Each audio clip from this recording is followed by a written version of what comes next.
નમસ્કાર દર્શક મિત્રો, આપ જોઈ રહ્યા છો કેલમ ન્યૂઝ। દેવગઢ બારિયા નગરપાલિકાની પેટા ચૂંટણીમાં આ વખતે એક અનોખું અને ચર્ચાસ્પદ ચિત્ર સામે આવ્યું છે। વર્ષોથી ઘર ઘર જઈ નગરજનો પાસેથી કચરો એકત્ર કરી સફાઈ કામગીરી સાથે જોડાયેલી લક્ષ્મીબેન મુકેશભાઈ હરિજન હવે રાજકારણના મેદાનમાં ઉતર્યા છે। કોંગ્રેસે અનુસૂચિત જાતિની મહિલા લક્ષ્મીબેનને વોર્ડ નંબર 5માંથી ઉમેદવાર તરીકે પસંદ કર્યા છે। વર્ષોથી નગરના અનેક વિસ્તારોમાં સેવા આપતા હોવાથી લક્ષ્મીબેન નગરજનોમાં સારી ઓળખ ધરાવે છે।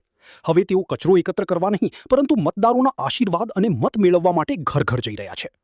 સામાન્ય પરિવારમાંથી આવતી અને વર્ષોથી નગરની સેવા કરતી મહિલાને ઉમેદવારી આપવાના કોંગ્રેસના નિર્ણયથી સ્થાનિક રાજકારણમાં ચર્ચા જાગી છે।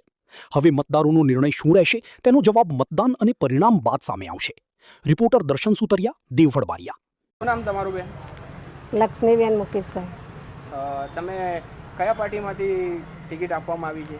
કોંગ્રેસ પાર્ટીમાંથી। તમે ડેલી સવારે અહીં ડોર ટુ ડોર કચરો લેવા માટે આવો છો? સવારે 8 વાગે આવીએ છીએ કચરો લેવા ડોર ટુ ડોરમાં। હા, અને હું કોંગ્રેસ પાર્ટીમાંથી ઊભી રહી છું 5મા વોર્ડમાં। અને આજ મારા ટાવર શેરીમાંથી બધા સેવકો છે એમની હું નિમંત્રણ કરું છું અને તમે જેટલું એ કરશો એટલું મારા લીધે ખૂબ ખૂબ આભાર છે।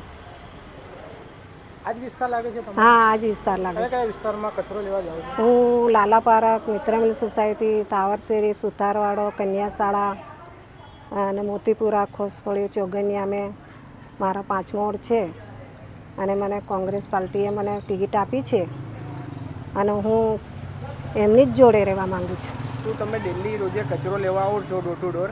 એ જ રીતે તમે પ્રચારમાં બી નીકળશો તો શું તમે મતદાતાને શું અપીલ કરવા માંગો છો? બસ મને મારી એટલી જ વિનંતી છે કે મને જે વોર્ડમાં ઊભી રહી છું એટલો મને ખૂબ સપોર્ટ કરે અને એમના લીધે હું વીજ છું, ગરીબ છું પણ ઊભી જ છું એમની જોડે।